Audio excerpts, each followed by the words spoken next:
Assalamu alaikum. This is Maria Zulfikar welcoming you to the English news from Btv Chattogram. Let's begin with the top stories. Government working sincerely to resolve waterlogging in Chattogram, says Prime Minister Tariq Rahman.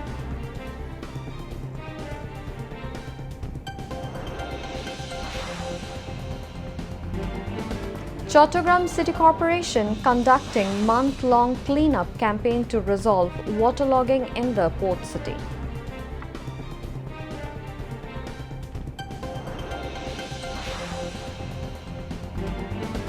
Government taking initiative to distribute jute bags, uniforms and shoes to primary school students, says Education Minister.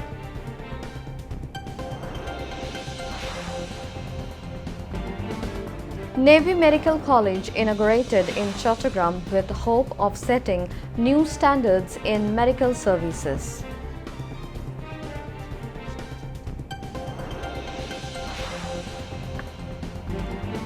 Iran to respond sternly if attacked as war continues, warns Tehran.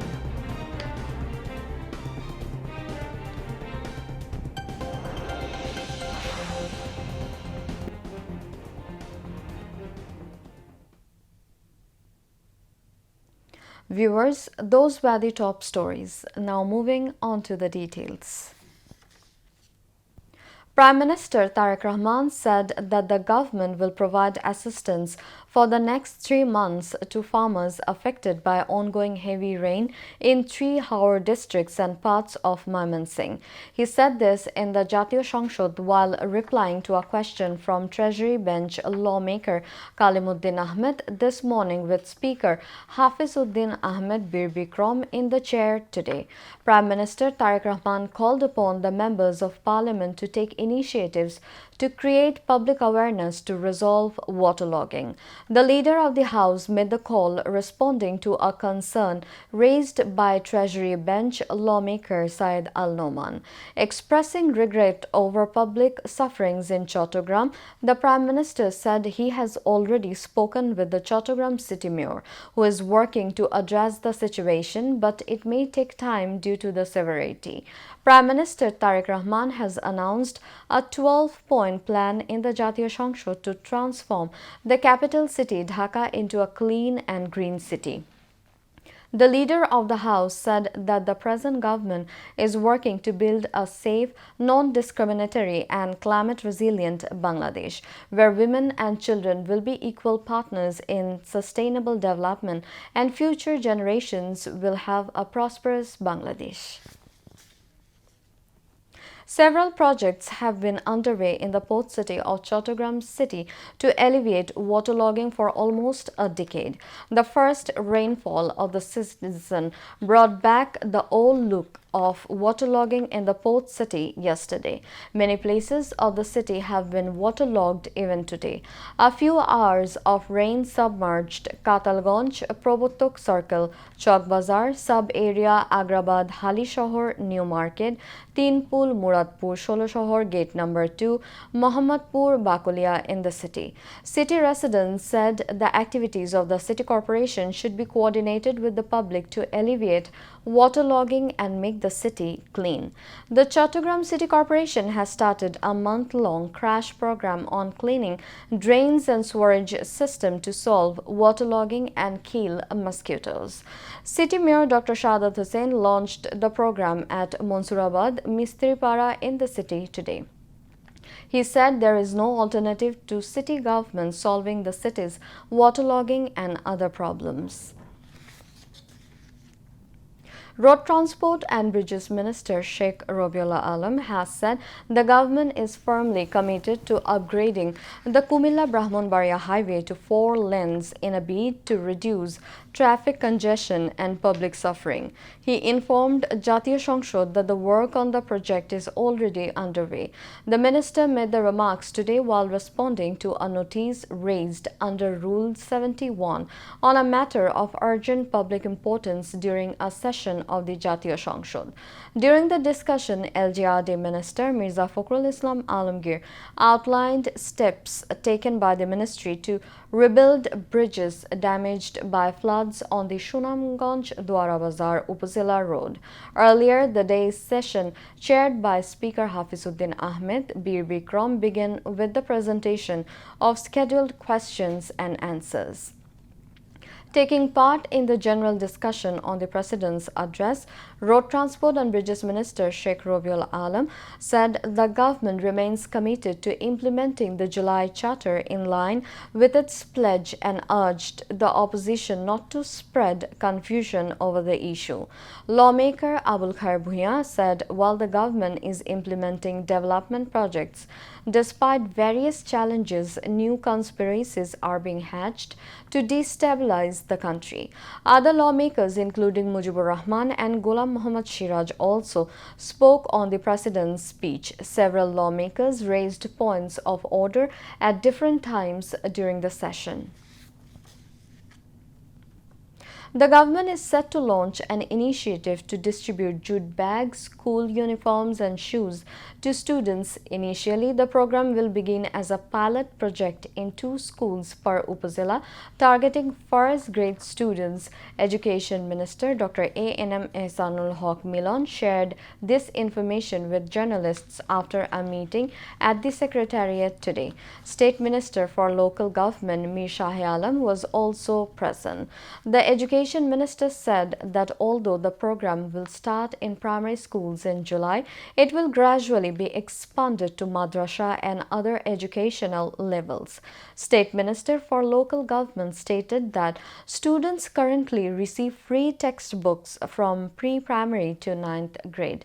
He added that the government is now planning to provide free uniforms, shoes and bags to ease the financial burden on families. As part of this initiative, the pilot program will begin in July for first-grade students in 2 institutions in each Upazila. It was also mentioned at the press conference that the government is seeking support from business representatives to expand the scope of this initiative. The government is taking stricter measures to prevent any irregularities related to the correction of national identity cards or NID, while also working to make the correction process easier. Election Commission Senior Secretary Akhtar Ahmed said that since assuming office, he has received various complaints regarding NID services and has taken several bold steps. He added that the Commission is also working to simplify the NID correction process. The Election Commission is working to ensure that minor corrections such as changes of address due to relocation or job transfers as well as updating photographs can be done easily. Akhtar Ahmed said that to achieve this, the Commission will soon simplify the technology of its main server. Responding to questions about allegations of irregularities at district and Upazila levels, Akhtar Ahmed said the Commission will adopt a zero-tolerance policy in the coming days. He added that since taking office, all complaints have been taken seriously and several individuals have already been punished. The International Crimes Tribunal has set May 13 for the next hearing of witness testimony in the case over the killing of 28 people in Rampura during the July mass uprising involving 4 accused, including BGB officer Redwanul.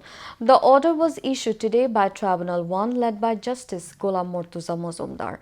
Meanwhile, Tribunal 2 has set May 4 for the next round of arguments in the case against Jashut President Hassanul Haq Inu over crimes against humanity in connection with the killing of 6 people in Kushtia during the July uprising. The order was issued today by Tribunal 2 led by Justice Nazrul Islam Chaudhry. After the conclusion of arguments, today marked the 7th day of arguments presented by the defense lawyers. Navy Medical College has been launched in the port city of Chattogram to produce skilled doctors. Navy Chief Admiral M. Nazmul Hassan inaugurated the college at BNS Isa Khan today. Navy Medical College Chattogram started its journey with the aim of setting new standards in the country's medical services.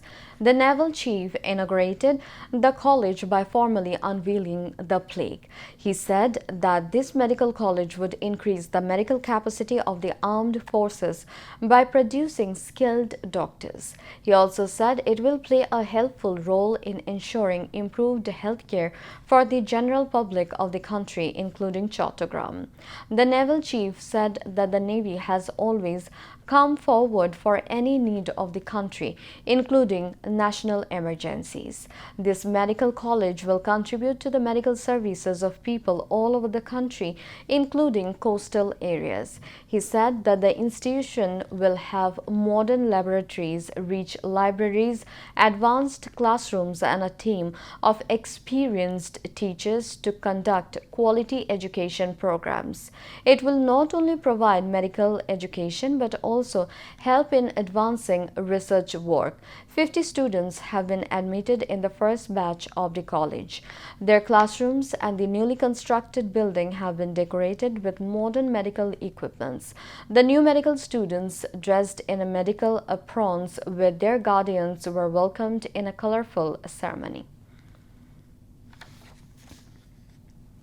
Now, international news.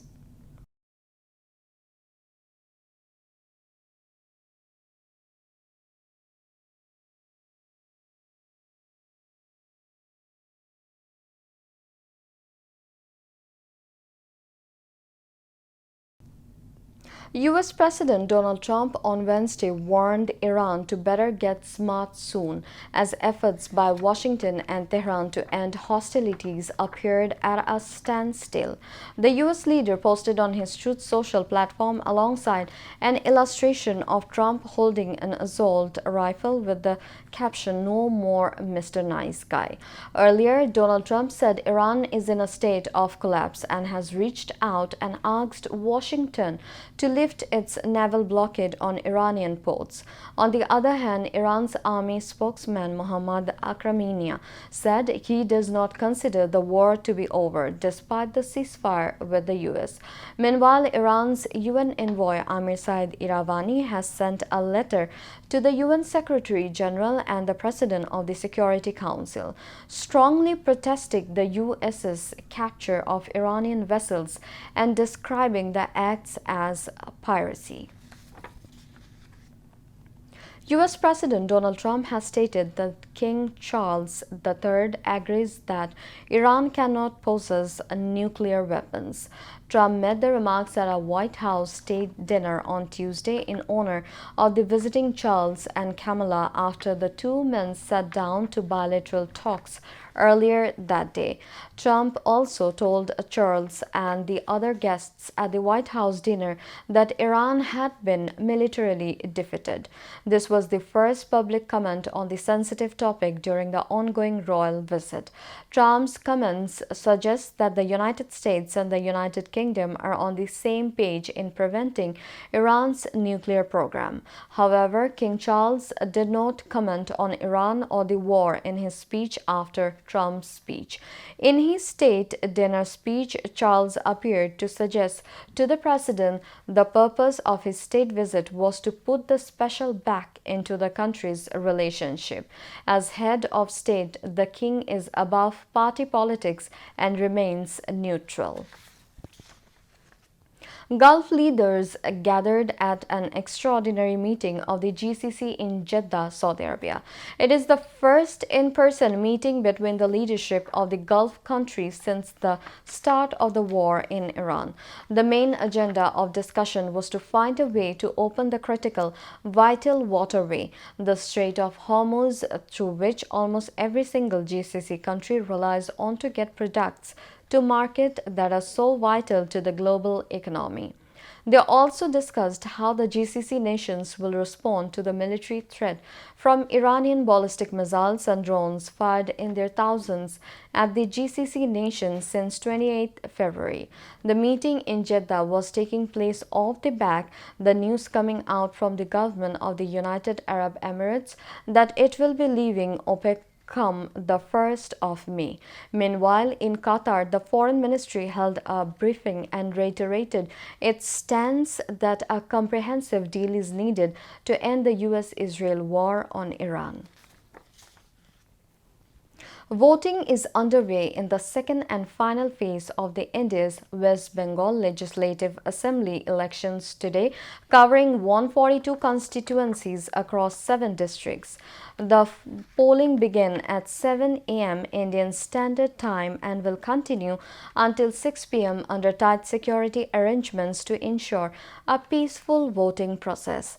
However, it has already been marked by allegations of electoral malpractice from both sides.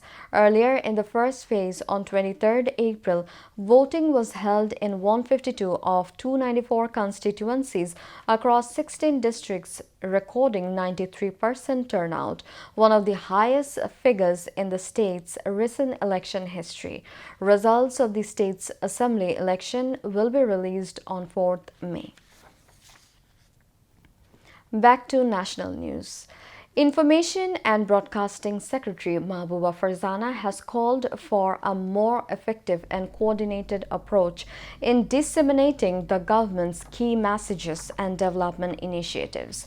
The Secretary made these remarks while presiding over the ministry's monthly coordination meeting held at the Secretariat today, directing officials to prioritize public welfare through honesty and dedication. Mahbooba Farzana said it is expected that government officials will perform their duties efficiently while maintaining strict impartiality. Additional Secretary of the Ministry of Information and Broadcasting, K.M. Abdul Wadud, Additional Secretary of Information and Broadcasting, Muhammad Shah Alam, Director General of Bangladesh Television, Muhammad Mahbubul Alam, Director General of Bangladesh Betar, A.S.M. Zahid, Director General of the Department of Film and Publication, Khaleda Begum, Joint Secretary Nursia Komol, Joint Secretaries Muhammad Altaf Hussain, Muhammad Zohrul Islam, Chief Information Officer Syed Abdal Ahmed, and senior officials were present in the meeting.